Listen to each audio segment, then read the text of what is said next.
नमस्ते दर्शक हो, आइए देखते हैं भारत का सौंदर्य और वैभव। ये भारत का सौंदर्य और वैभव देखने के लिए हम पुणे ग्राम में, पुणे शहर में, सोमवार पेठ में त्रिशुंड गणपति देखने के लिए आए हैं। ये त्रिशुंड गणपति मंदिर है, ये प्राचीन मंदिर है, लगभग 250 वर्ष पुराना ये मंदिर है।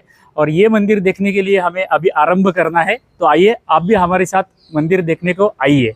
प्रत्यक्ष मंदिर देखने को आरंभ करने से पहले इस मंदिर की थोड़ी सी जानकारी लेते हैं जो इस फलक पर लिखी हुई है।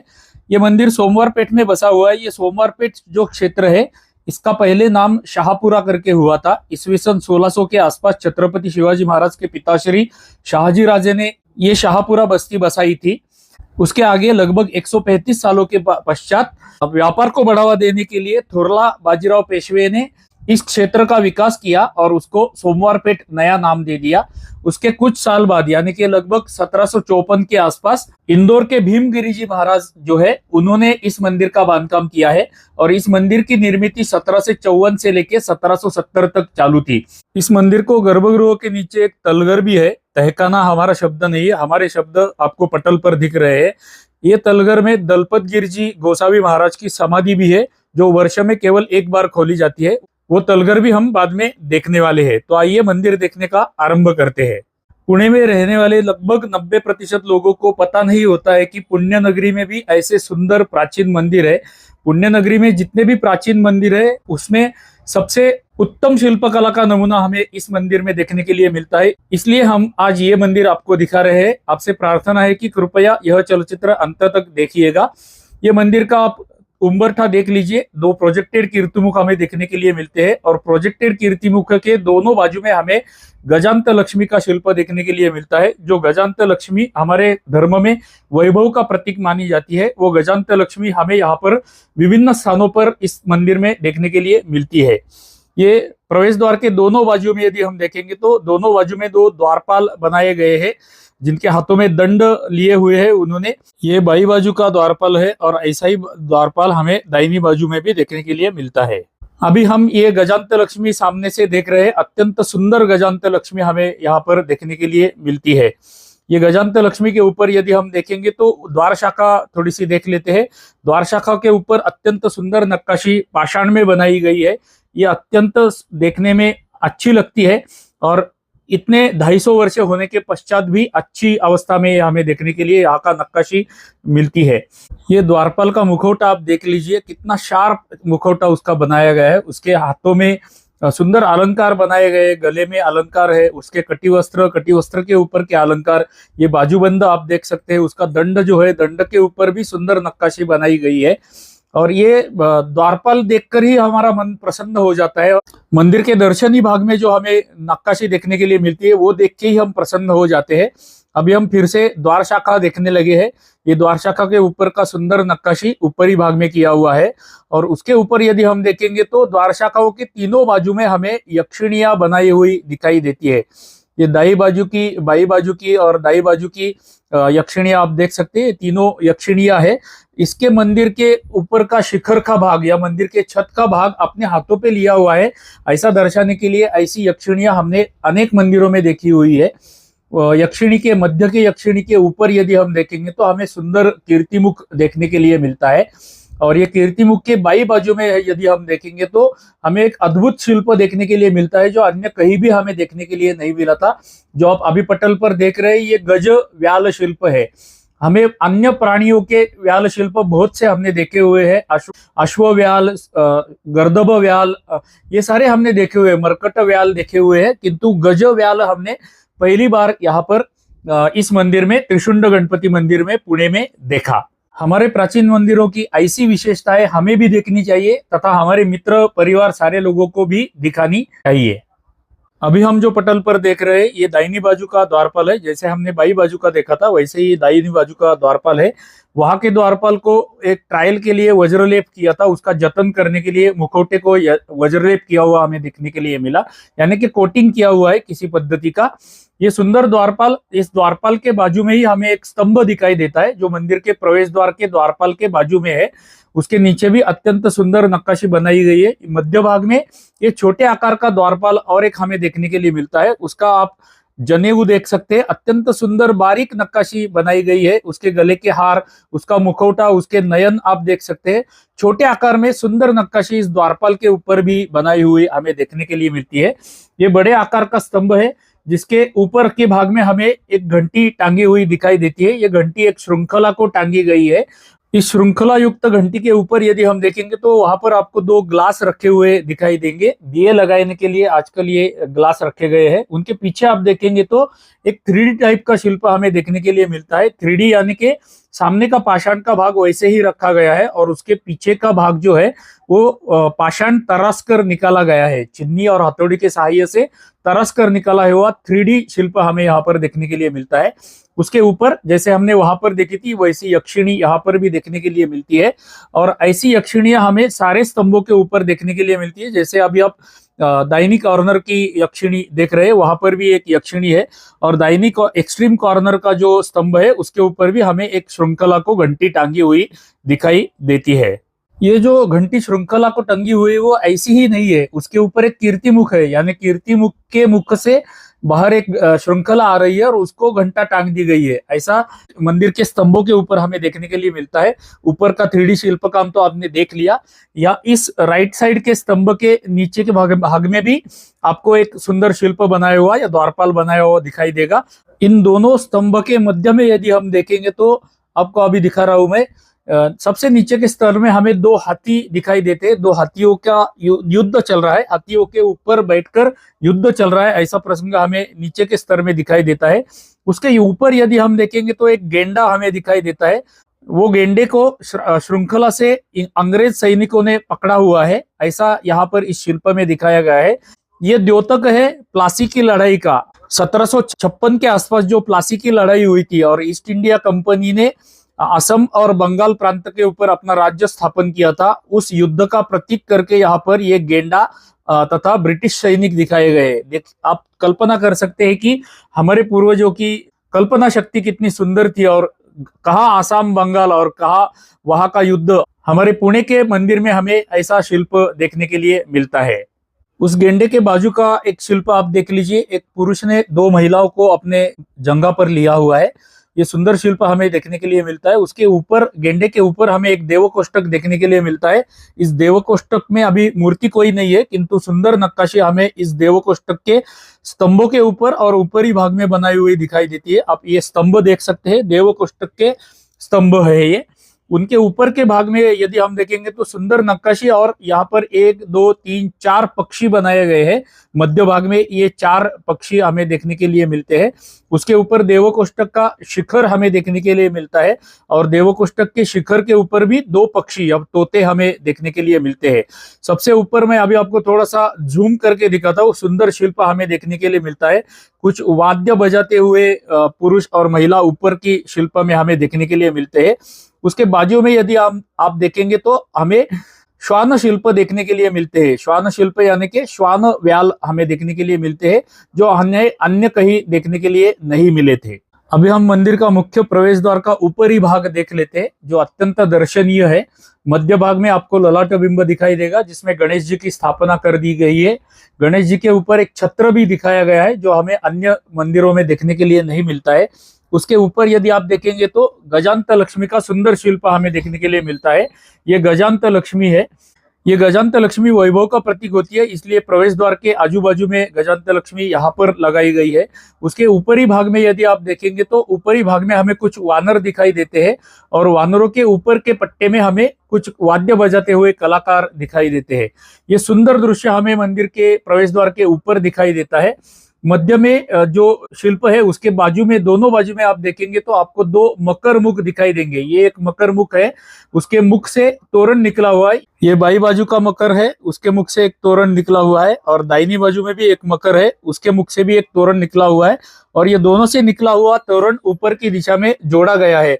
ऐसा मकर तोरण हमें बहुत कम मंदिरों में देखने के लिए मिलता है, जैसा हमने ऐश्वर्येश्वर मंदिर सिन्नर में देखा था। यदि आपने वो मकर तोरण देखा नहीं रहेगा, वो मकर तोरण इससे भी सुंदर है, तो आप हमारा ऐश्वर्येश्वर मंदिर सिन्नर का चलचित्र भी अवश्य देखिए, ये आपसे प्रार्थना है। मकर तोरण के बाजू में यदि हम देखेंगे तो वहां पर एक हाथी बाई बाजू में हमें देखने के लिए मिलता है और वैसा ही समान हाथी हमें दूसरी बाजू में, दाहिनी बाजू में भी एक हाथी बनाया हुआ दिखाई देता है। ये सुंदर शिल्प समूह हमें मंदिर के प्रवेश द्वार के ऊपर देखने के लिए मिलता है। यहाँ के ललाट बिंब के नीचे भी एक विशेषता है जो अभी हम देखने वाले हैं। ये गणेश जी का मंदिर है। ललाट बिंब में गणेश जी है, किंतु गणेश जी के ललाट बिंब के नीचे हमें गणेश यंत्र का दर्शन हो जाता है। गणेश जी का दर्शन लेने के लिए मंदिर में प्रवेश करने से पहले ललाट बिंब में गणेश जी तथा उसके नीचे गणेश यंत्र का दर्शन लेके हम मंदिर के सभा मंडप में प्रवेश करते हैं। प्रत्यक्ष मंदिर में प्रवेश करने से पहले मंदिर की बाई बाजू हमारी दर्शनी बाजू देखने की रह गई थी। आप पटल पर देख सकते हैं, सूर्य सुंदरी है बांसुरी बजाती हुई, उसके ऊपर का स्तंभ के ऊपर की घंटी, कीर्तिमुख, बाई बाजू में देव कोष्टक, उसके ऊपर के पक्षी या तोते हमें वैसे जैसे दाहिनी बाजू में दिखाई दिए थे वैसे ही बाई बाजू में भी दिखाई देते हैं। इस देव कोष्टक के नीचे हमें जो गेंडे का शिल्प देखा था और अंग्रेजी सिपाहियों का प्लासी की लड़ाई दिखाने वाला जो शिल्प था वो हमें यहाँ पर अच्छी अवस्था में देखने के लिए मिलता है। उसके बाजू का शिल्प भी अच्छी अवस्था में देखने के लिए मिलता है। तो ये मंदिर की बाई बाजू थी। आपसे प्रार्थना हमारी रहती है कि हमारे चलचित्र के लिंक अधिकाधिक लोगों को शेयर करते रहिएगा तथा इस वीडियो के नीचे आपको एक थैंक्स का बटन दिखाई देगा। वो थैंक्स का बटन दबाकर हमें ऐसे सुंदर सुंदर मंदिर आपको दिखाने के लिए प्रोत्साहित करते रहिएगा। यह आपसे हृदयपूर्वक प्रार्थना है।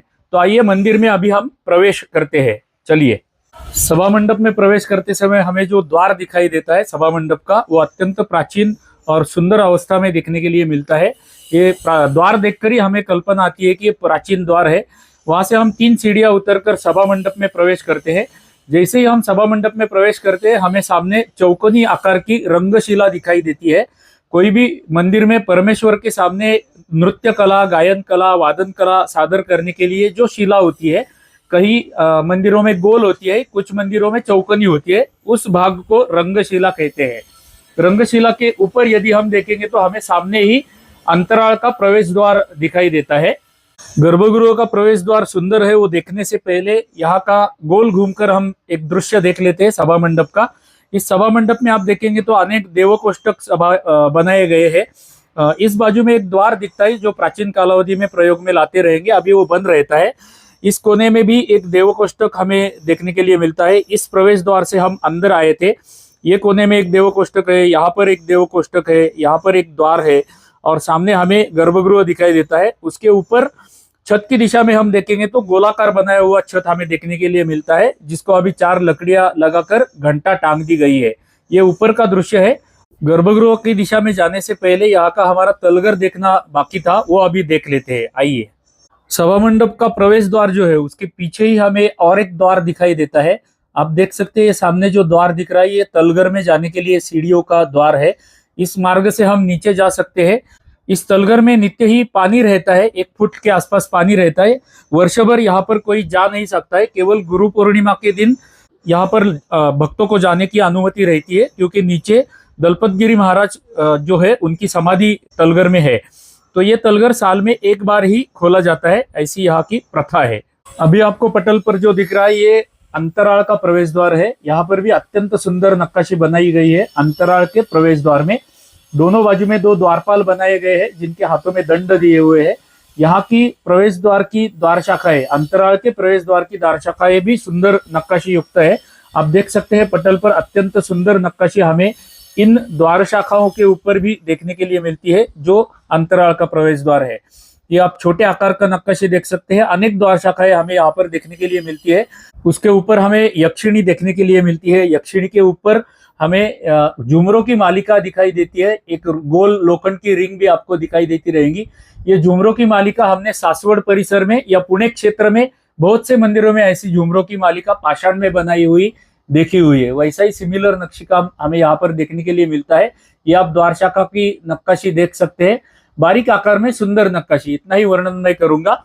मध्य में जो ललाट बिंब हमें देखने के लिए मिलता है, दाहिनी सूंड के गणेश जी का दर्शन हमें इस ललाट बिंब में देखने के लिए मिलता है या दर्शन करने के लिए मिलते हैं। ऐसे दाहिनी सूंड के गणेश जी हमें बहुत कम मंदिरों में देखने के लिए मिलते हैं, जिसका दर्शन हमें यहाँ पर अंतराल के प्रवेश द्वार के ऊपर के ललाट बिंब में होता है। इस प्रवेश द्वार को भी हमें प्रोजेक्टेड कीर्तिमुख बनाए हुए दिखाई देते हैं। यहाँ से हम अंदर अंतराल में प्रवेश करते हैं। चलिए।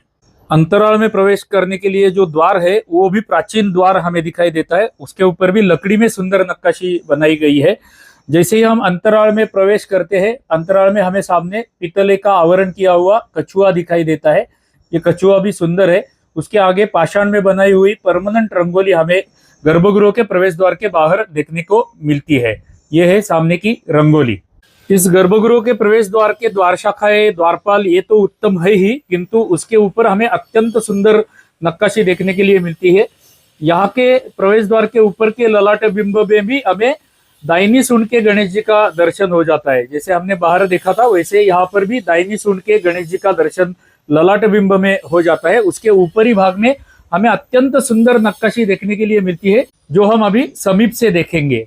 सबसे दाहिनी बाजू में हमें सुंदर हाथी बनाया हुआ दिखाई देता है। उसके बाजू में सुंदर नक्काशी है पाषाण में बनाई हुई। उसके बाजू में एक हाथी है जिसके सूंड से एक तोरण आरंभ होता है, वो ऊपर जाता है और ऊपर से दूसरे बाजू के हाथी के सूंड तक जाता है। ऐसे हाथी के सूंड में तोरण दिखाई देता है। यहाँ पर एक हमें शेर या सिंह दिखाई देता है। मध्य में हमें भगवान महादेव का शिल्प दिखाई देता है और उसके बाजू में नंदी महाराज का एक छोटा सा शिल्प है। ये इतना छोटा सा शिल्प होके भी उसके ऊपर अत्यंत सुंदर नक्काशी बनाई गई है। उसके गले की मालाएं, आप घुंघरुओं की मालाएं देख सकते हैं। उसको जो झूल पहनाई गई है वो आप देख सकते हैं। अत्यंत सुंदर नक्काशी है। उसके ऊपर के भाग में यदि हम देखेंगे तो यहाँ का अभी छोटे आकार का नक्काशी आप देख लीजिए। अत्यंत सुंदर, एकदम छोटे आकार की, सूक्ष्म आकार के हम कह सकते हैं, ऐसी सुंदर नक्काशी यहाँ पर प्रवेश द्वार के ऊपर के भाग में बनाई हुई हमें देखने के लिए मिलती है। आप देख सकते हैं, ये शेर देख लीजिए या कोई भी, यहाँ पर अनेक प्राणी हमें देखने के लिए मिलते हैं और कुछ पंछी भी बनाए हुए दिखाई देते हैं। ये सारे शिल्प जो है ये हमारे भारत का वैभव है, हमारे भारत का सौंदर्य है। ये हमें भी देखना चाहिए। और जैसे मैंने थोड़े समय पहले बताया था, हमारे मित्र, परिवार, कुटुंब, ये सारे लोगों को और विशेषतः हमारी अगली पीढ़ी को ये भारत का सौंदर्य देखने के लिए हमें उद्युक्त करना चाहिए। आप देख सकते हैं कितने बारीक आकार का और कितने शार्प नक्काशी बनाई गई है। प्रवेश द्वार की अन्य एक विशेषता है, यहाँ पर हमें 3 शिलालेख बनाए हुए दिखाई देते हैं, जो अभी मैं आपको पटल पर दिखाऊंगा।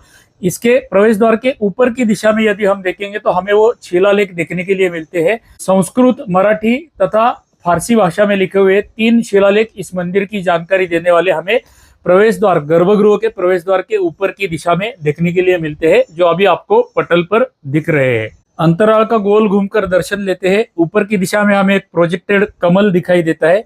इसी अंतराल में हमें 2 वातायन भी दिखाई देते हैं और कुछ देव कोष्टक भी दिखाई देते हैं, जो अभी आप पटल पर देख रहे हैं। अंतराल के द्वार के अंदर की बाजू से भी हमें 2 द्वारपालिकाएं बनाई हुई दिखाई देती है, जो अभी आपको पटल पर दिख रही है। इसी अंतराल के ये है कुछ देव कोष्टक और इन देव कोष्टकों के सामने गर्भगृह के बाजू में हमें प्रदक्षिणा मार्ग दिखाई देता है। ये प्रदक्षिणा मार्ग है। अभी हम गणेश जी का दर्शन लेते हैं, मुख्य गणेश जी का, जिसे त्रिशुंड गणपति कहते हैं। त्रिशुंड यानी के 3 सूंड वाले गणेश जी। ऐसे 3 सूंड वाले त्रिशुंड गणपति हमें कहीं भी देखने के लिए नहीं मिलती है, जो अभी आप दर्शन लेने वाले हैं। मैं अभी आपको थोड़ा सा जूम करके दिखाता हूँ और आप गणेश जी का दर्शन ले लीजिए। ओम गणानां त्वा गणपतिं हवामहे कविं कवीनामुपमश्रवस्तमं ज्येष्ठराजं ब्रह्मणां ब्रह्मणस्पतान् शृण्वन्नोतिभिः सीदसादनम्। ओम गं गणपतये नमः। ओम गं गणपतये नमः। ओम गं गणपतये नमः। मयूरासन पर बैठे हुए सुंदर त्रिशुंड गणपति और उनके पीछे यदि हम देखेंगे तो हमें एक शेषशाही विष्णु का शिल्प दिखाई देता है। सामने के गणेश जी और उसके पीछे का शेषशाही विष्णु का शिल्प, मैं थोड़ा सा आपको जूम कर कर ये शेषशाही विष्णु दिखाता हूँ। आप शेषशाही विष्णु का दर्शन भी ले लीजिए। ये है शेषशाही विष्णु। अभी हम मंदिर के प्रदक्षिणा मार्ग पर आए हुए हैं। प्रदक्षिणा मार्ग ये है, यहाँ से हम बाहर आते हैं और दाहिनी दिशा में यदि हम देखेंगे तो हमें सुंदर देव कोष्टक दिखाई देता है। इस देव कोष्टक में हमें नटराज जी की शिल्प दिखाई देता है। नटराज जी का शिल्प, सुंदर नटराज जी का दर्शन हमें हो जाता है। इस देव कोष्टक के ऊपर यदि हम देखेंगे तो अत्यंत सुंदर नक्काशी बनाई हुई हमें देखने के लिए मिलती है और उसके ऊपर हमें अनेक शिल्प देखने के लिए मिलते हैं जो मंदिर के छत पे है। इसमें प्रामुख्यतः हमें कुछ हाथी दिखाई देते हैं और कुछ अश्व दिखाई देते हैं और झूमरों की मालिका मंदिर के तीनों बाजू से बनाई हुई हमें देखने के लिए मिलती है। ऐसे झूमरों की मालिका हमने सासवड़ परिसर में अनेक मंदिरों में देखी हुई है या पुणे क्षेत्र में अनेक मंदिरों में ऐसी झूमरों की मालिका देखी हुई है, किंतु यहाँ पर हमें हाथी और अश्व के शिल्प अनेक देखने के लिए मिले जो प्रदक्षिणा मार्ग पर हमें देखने के लिए मिलते हैं। अभी हम गर्भगृह के पीछे की बाजू में आए हैं। यह गर्भगृह की बराबर पीछे की बाजू है, जहाँ पर हमें एक देवकोष्ठक दिखाई देता है। एक देवकोष्ठक में शिवपिंडी बनाई गई है। शिवपिंडी के नीचे सामने हम देखेंगे तो आपको एक मूषक दिखाई देगा, और शिवपिंडी के मध्य में एक मोर बनाया गया है, और सबसे ऊपर हमें नाग देवता दिखाई देती है। इस शिवपिंडी का दर्शन लेके ऊपर की दिशा में यदि हम देखेंगे तो जैसे दाहिनी बाजू में हमने देखा था, वैसे ही यहाँ पर भी हमें हाथी, अश्व तथा अनेक प्रकार के व्याल हमें दिखाई देते हैं। व्याल शिल्प, हाथी, अश्व, ये मंदिर के ऊपर के छत की भाग की विशेषता है। मध्य में हमें एक गणेश जी का शिल्प भी ऊपर दिखाई देता है। गणेश जी का दर्शन ऊपर छत में दिखाई देता है। हमें ऐसे मंदिरों में जब हम दर्शन के लिए जाते हैं तो हमें मंदिर की 8 दिशाएं देखनी चाहिए, सारे बाजू से मंदिर देखना चाहिए। अभी हम मंदिर के बाहर की दूसरी बाजू में आए हुए, यहाँ पर भी हमें एक सुंदर शिल्प देखने के लिए मिलता है देवकोष्ठक में, और ऊपर की दिशा में बनाए हुए हाथी, अश्व तथा अनेक प्रकार के व्याल हमें ऊपरी भाग में दिखाई देते हैं। इस मंदिर में या ऐसे मंदिरों में आने वाले 90 से अधिक प्रतिशत भाविक जो होते हैं वो केवल दर्शन लेते हैं और सुंदर मंदिर है कह के निकल जाते हैं, किंतु मंदिर की ऐसी 8 दिशाओं में सुंदर विविधता हमें देखने के लिए मिलती है, वो हमें भी देखनी चाहिए और अन्य लोगों को भी दिखानी चाहिए। और उसका सरल मार्ग होता है कि हमारे वाहिनी के चलचित्र के लिंक अधिकाधिक लोगों को शेयर करना। तो आपसे प्रार्थना है कि हमारे वाहिनी के चलचित्र को आप अधिक से अधिक लोगों तक शेयर करते रहिएगा, ताकि अनेक लोगों तक ये मंदिर पहुंच जाए।